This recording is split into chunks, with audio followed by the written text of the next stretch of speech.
This episode is part of a special Women in Leadership podcast series. Hi, everyone. Thank you for tuning in for this episode of the Rapid Insights focusing on women in leadership interview series. My name is Sarah Brownell. I am the Strategic Growth Director for HDR Architecture, and it is my absolute honor and privilege to bring these interviews to you through this forum. Thank you so much to ShushMed for your support of these and for this platform. These are really, truly just a joy to be able to do, and I'm so thankful.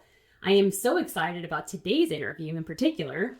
Oddly, the first one I've done in my hometown. So this is very fulfilling, very exciting for me for a number of different reasons. I know this organization and I've seen the impact on a personal level because my friends and families come here. So very excited about that aspect of this, but also just really excited to talk to you and get to hear more about you. So today we have Callie Dobbins. She's the Senior Vice President of Children's at Atrium Health. And there's been a lot of change happening There has. Your role continues to change. But what I want to do is maybe start off with just a look back and hear from you a little bit about your background and kind of how you got to this point in time today. Sure. So, thanks for having me. I love that we get to do this podcast in your backyard.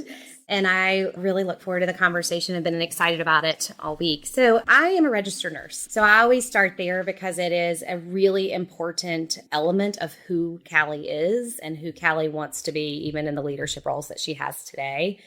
I went to nursing school and fell head over heels with this ability to care for people at the same time of using the way my brain worked, which was sort of thinking through the lens of science. I ultimately left the University of Chapel Hill as a registered nurse and started in the neonatal ICU. And for anyone that's ever spent any moments or has friends who have spent any moments in the NICU, you tend to hear some thematics that emerge around disruption of normalcy. You know, people have this vision of what taking home a newborn is supposed to be, and all of that's disrupted. You also tend to have scenarios where the length of stay for that child is really long. And so as a nurse, what I ended up not knowing then that I now can look back and realize is that it really became a microcosm for the way I think about healthcare. There is nobody that wants to be in the NICU, right? It's a full disruption of life. It becomes a family story, and it tends to be disruptive enough because it's a long period of time that your ability as a bedside nurse to make an impact is pretty profound. I never really truly thought I was going to do anything other than clinical care. When I left Chapel Hill, they're very good on what is your 5-year plan. They're always thinking about what's to come. And I thought I would be a nurse practitioner. And I was at a crossroads about 5 years into my clinical pathway in the unit that I was currently in, which happened to be at Carolina's healthcare system in the NICU. So technically speaking, just right above our heads today. And the team was without a leader, and I had been doing some formal but not formal management roles, if you will, through education and training. So it was a perfect story of a little bit of peer pressure, a little bit of naivety, and a bit of boldness. And people kept pushing, Callie, consider. And I was like, no, I'm good. I have one little child at the time, and I love taking care of my patients. Clearly, over time, that peer pressure became stronger and my internal sort of motivator became stronger. And I ultimately took the role of being the nurse manager. And while that may not seem significant, and why I say it was a little dose of naivety is that at the time, that was the largest department in Carolina's healthcare system. And I was a brand new leader, but I could see potential. I partly was lucky that I knew the team from the clinical lens and from working side by side with them for a number of years and could see this future that I don't know that at the time everyone else could see, but it was an ability to really start moving teams forward. And I knew that it was either going to be the best thing I ever did in my career or ultimately push me in the direction of which I thought was going to be my direction. And that was going back to school to be a nurse practitioner. And I guess I'd say plot twist, I fell in love with leadership. I fell in love with taking care of teams who take care of patients. And ever since that day, I have from one role to others, had the opportunity to start shaping healthcare. in the beginning in one unit level and then across a team of units. About 12 years ago, I became the hospital president for Levine Children's Hospital. And Levine Children's Hospital, for those that don't know, is a children's hospital that is now just about 16, 17 years old. And so we were looking for our second leader, and I was certainly given a significant opportunity to once again push through a door that maybe one would say you're not quite ready for and find a way to shape healthcare on a macro scale at the time for Charlotte. We're the largest children's hospital in North Carolina, and I haven't looked back since. That's amazing. So it sounds like it was a mix of being pushed and then kind of taking opportunities as they arose, right? Across the years. Thinking about taking on these new roles, you mentioned before, not sure if you were ready. How much of it do you think was it about the connections to your peers that kind of propelled you? Do you have any thoughts on that? Yeah, I think when you're a leader, whether that's in a very formal sense or in an informal sense through influence, you have to always recognize that people are watching, whether that's your peers, whether that's individuals who may aspire to be in a role that you are in, or whether that is your superiors looking inward at their portfolio of talent. And so, again, some of this is learned over time, but what I would say that has been a common thread through a lot of my journey is that I have always believed it's important that you show up to be the person you might want to be in the future. And that might be being a role that's way bigger than where you are today. But if you play big, if you're just confident enough but humble enough to listen, to learn, to pivot, to make recommendations, what I have found is that even when you're maybe in a room that you're not quite ready for, people almost universally pay attention. And they may not know it immediately, right? You may have just stimulated a little nugget to say, I'm really interested in what she said, or what potential might she have in the future. And I think that's been something that I now hope my team would say that I instill in them. And I think it's been certainly part of the secret sauce, if you will, of my career. And I mean, obviously, you have such an amazing group of advocates for you on your team. And that says a lot about you as a leader. Kudos on that. Well, thank you. I think we're only as strong as the team we have around us. Yeah. And, that's a bit cliche and people say it often, but I think, again, it goes back to how do you show up every day? Are you really invested in helping the next leader, whether that's your peer, whether that's your superior, or whether that's somebody that's reporting to you, show up and be their best self? And that tends to create I would use the word loyalty, not loyalty for the sense of ownership, but loyalty in the sense of loyal to the work we have ahead of us. So thinking about your teams then, and also your background, I mean, you are an RN, yes. Started out in the NICU, Yep. And now you're leading a huge, well-respected pediatric institution. How does your background influence and impact the way you approach your role today and maybe even moving forward? So, and I said in the beginning, I will always start any conversation with, I am a nurse. And again, it's mostly because it's really important to the DNA of who I am. And so when you spend time thinking about decisions through the pathway of impact to the clinical teammates, I don't think it is the only way you can make great healthcare decisions, but I do think it's a unique combination of skill sets that not a lot of leaders have, particularly not a lot of senior leaders. Healthcare is a team sport. So at the bedside right now, people taking care of patients, you're going to see a variety of disciplines coming around a patient to make hopefully the best decision possible for that, in our case, child that's in front of them. And so I really try to think about it through the lens of the team dynamics. I don't pretend to be anything more than I am. I also would say that it takes an incredible amount of intentionality to being the best in anything. So I am not the most competent nurse in the room anymore either, but I will never not be a nurse. And so how do we think about nurses in their role of healthcare? They tend to be the person who brings teams together. They tend to be a individual who has the role of advocacy at the bedside because they tend to spend the most time with their patient. And I think it was those skill sets back in the NICU that I learned, sort of this microcosm of healthcare, that slowly but surely helped me develop skills that I can use in the proverbial boardroom. and really challenge ourselves to say, well, how do we know that? Are we sure we know that? Are we thinking broad and deeply enough through the lens of our patients and our teams? Yeah, I think it's phenomenal. And I think also that aspect of building trust too, Yes. and empathy that you have to bring to your role as a nurse, but also you clearly demonstrate as a leader today. So I think that's amazing. Understanding our listeners are, we're at the Society of Healthcare Strategy and Market Development. And so I want to talk a little bit about strategy. Can you share some of your perspective on maybe your philosophy on how you approach strategy in your role today? Of course. First of all, I think strategy is really important. And I have learned so much from my sort of strategy purist, both whether that is internal to the organization that I'm a part of or whether that's externally connected across organizations and memberships that I have the opportunity to be part of.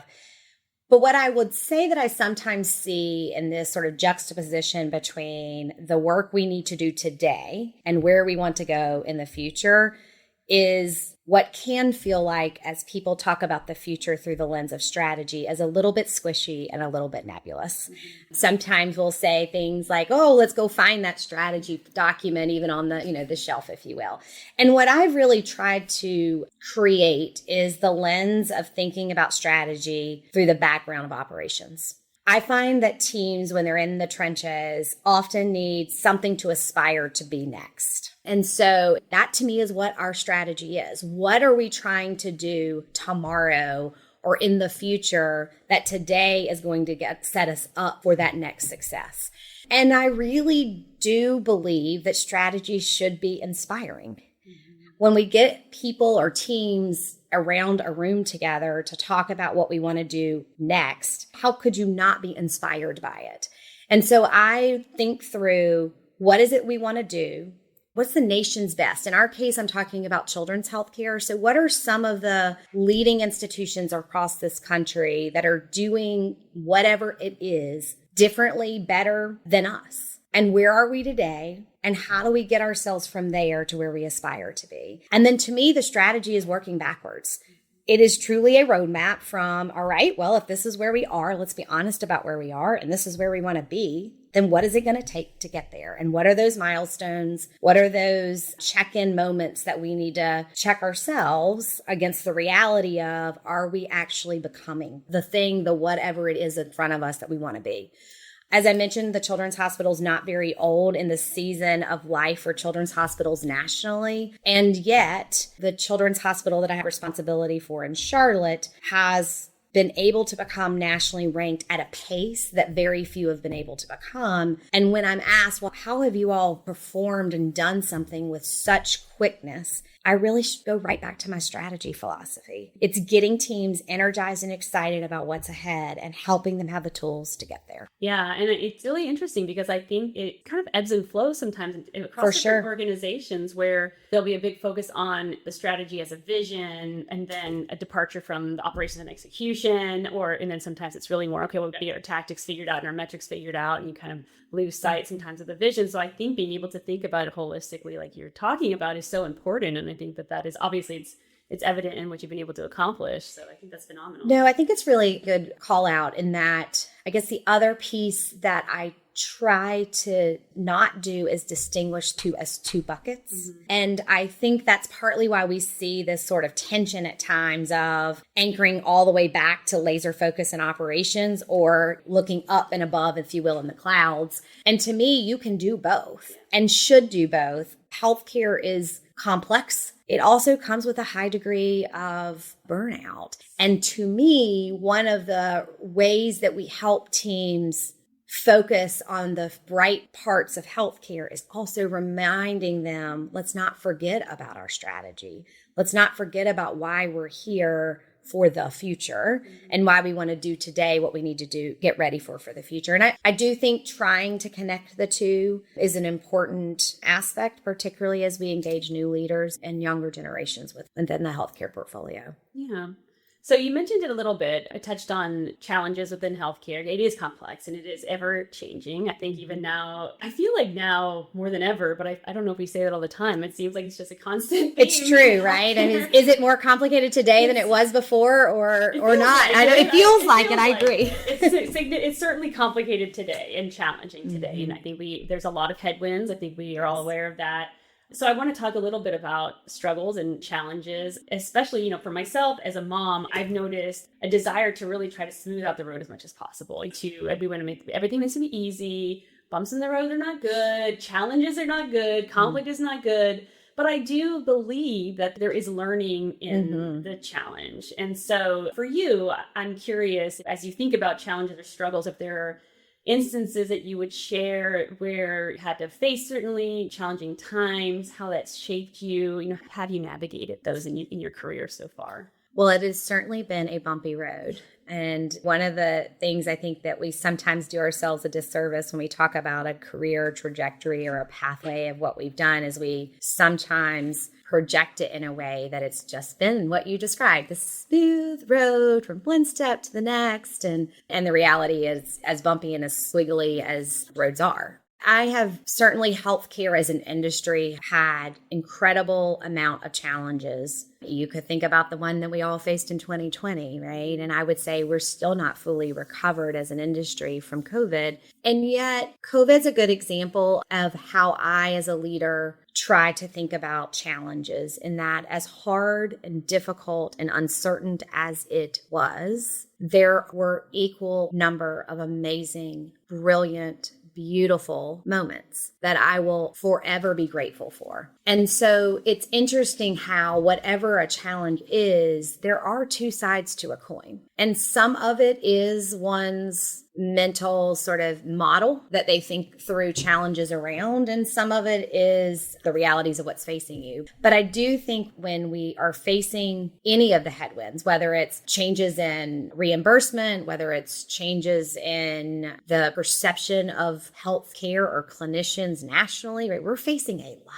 And it's heavy. And yet, when you take a step back, particularly when you're as lucky as I am in that you're immersed within healthcare every day, and you look for how people are putting the next foot in front of themselves, it's a pretty powerful model to digest the problem. So when I practically try to be more immersed when I'm facing challenge, how do I look for it? How do I feel the challenge? How do I understand it in a way that perhaps allows me to inspire individuals in the face of whatever our problem is? So during COVID, we every single day for more than a year and a half huddled as a team. We worked through problems together. We tried to be as visible as we possibly could and try to humanize the challenge that were in front of us. And that works for any problem that we're with. It does take some work you have to do on yourself to be able to receive the problem and not take it quite so personally and really take it as a challenge for, all right, this is the next thing that's in front of us. How are we together going to be better tomorrow than we were yesterday through it? And I think that that's an interesting perspective because it really is pivoting around the self-centeredness of me. How is this affecting me to how can we together collectively do something together? It's lonely to problem solve alone. It is.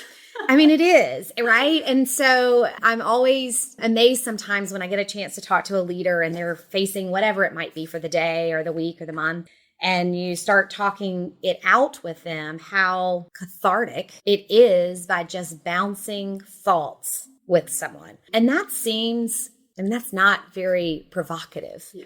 But when you're knee deep into something, sometimes I think we forget how important getting perspective from others is. And so we tend to isolate and we tend to be lonely and try to problem solve alone, right?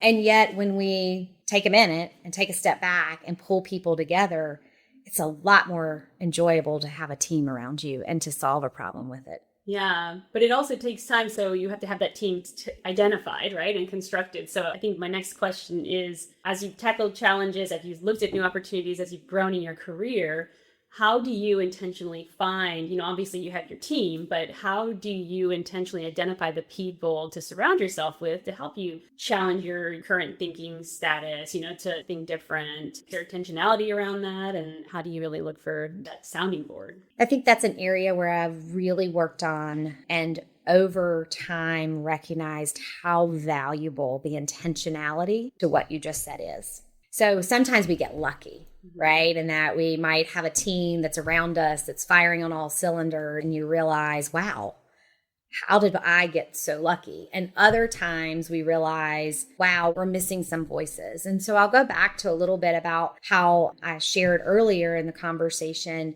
in how we show up every day. And so to me, I truly build my mental list by observing how people are showing up every day. I don't need everyone to be the subject matter expert around whatever we're facing. We will absolutely ensure that we put subject matter expertise at the table. But I need someone who might be creative. I might need someone who has a way of communicating in an inspiring way that gets teams who want to listen.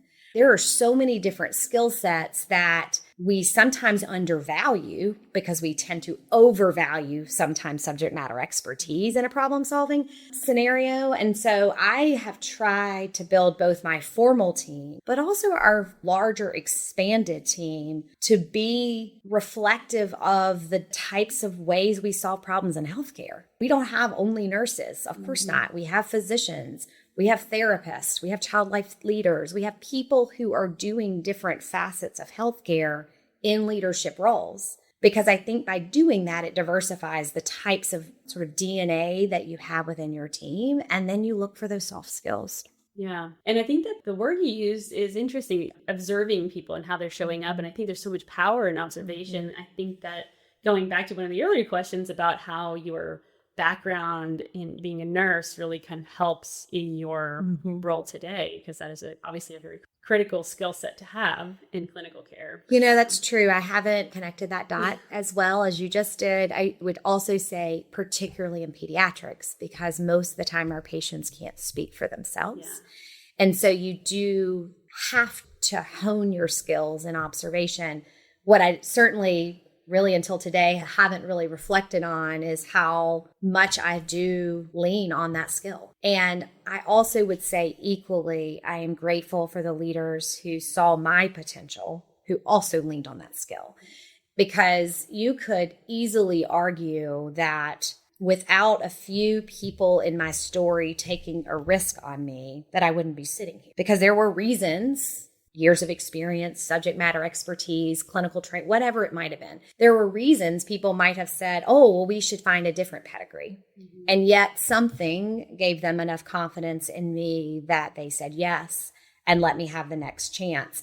And so I really think it's almost an obligation to be looking for similar expertise maybe long before you even know you're going to need it. Yeah. So you've spent your entire career here, right? Within children's, at Atrium. At Atrium, yeah. Carolinas. Yeah. I was going to say, we've had a lot of change and a lot of great change. I think the organization itself has been a great example of transforming oneself to being prepared for the realities of what healthcare looks like.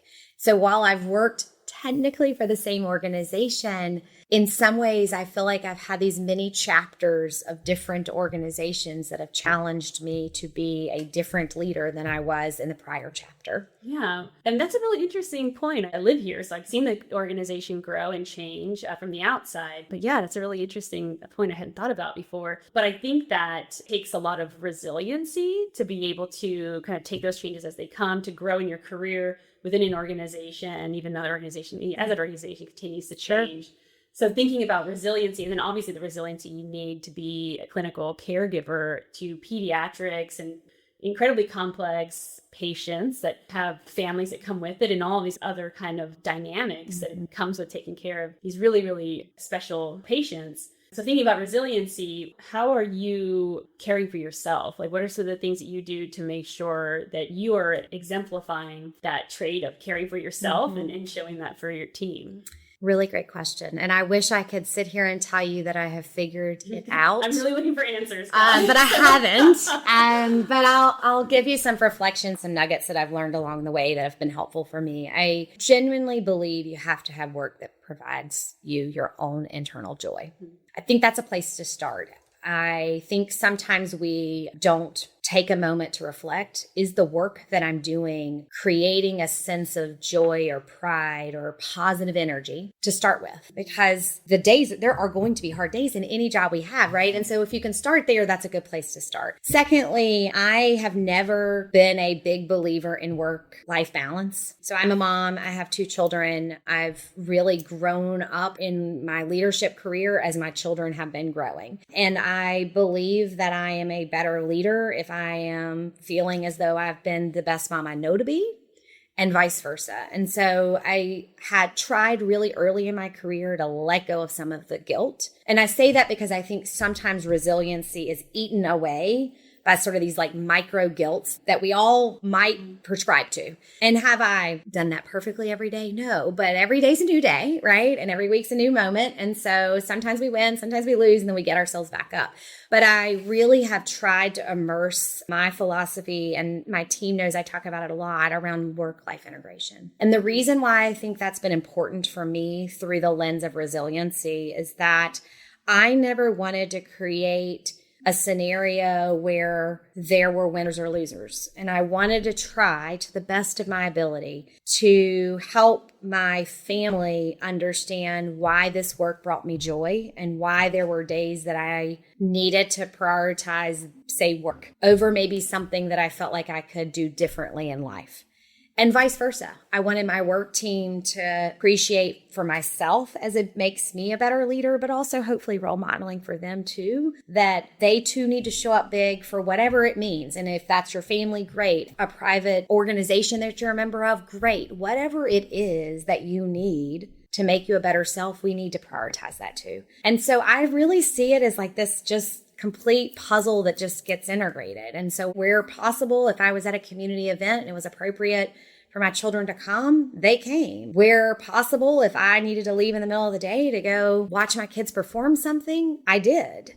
And now I can tell you that I think that's partly why I tend to have a little bit more resiliency. I've really worked hard personally at understanding when I was feeling off. I also have some accountability partners around me that will say, Callie, you look like you need some rest. And that's okay. I really am like, you're right. I do. Thank you. Well, now where do we go get that?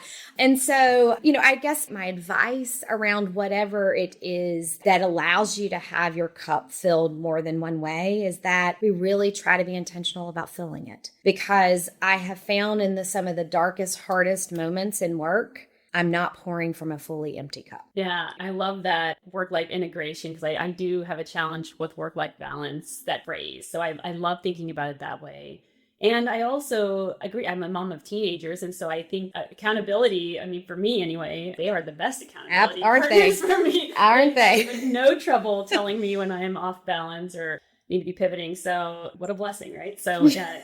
Sometimes we have to remind ourselves that it's actually a blessing, but yes. It's amazing. Well, but thinking about that, so you have children, and this is one of my favorite questions to ask leaders like you is, if you had to go back to coming out of Chapel Hill for that first engagement in the NICU, or even looking at your kids now as they're entering into the next chapter of their lives, what advice would you have for yourself to that Callie back then?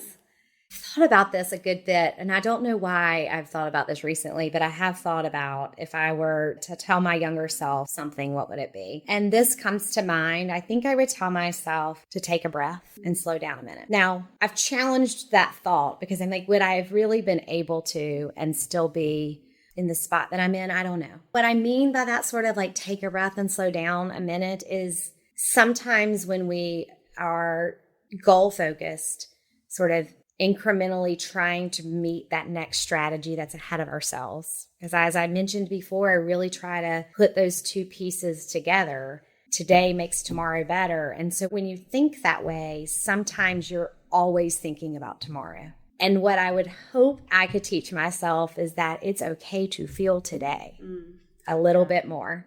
And so I can't undo, and I don't even know that I want to, but I do try to now think through what about today went really well, and can I feel today a little bit more than worrying already about what is happening at the end of the week or next week or whatever. So I think the other thing that I would tell myself is that there is a pathway, and it is okay that the pathway may not be fully what you think it is.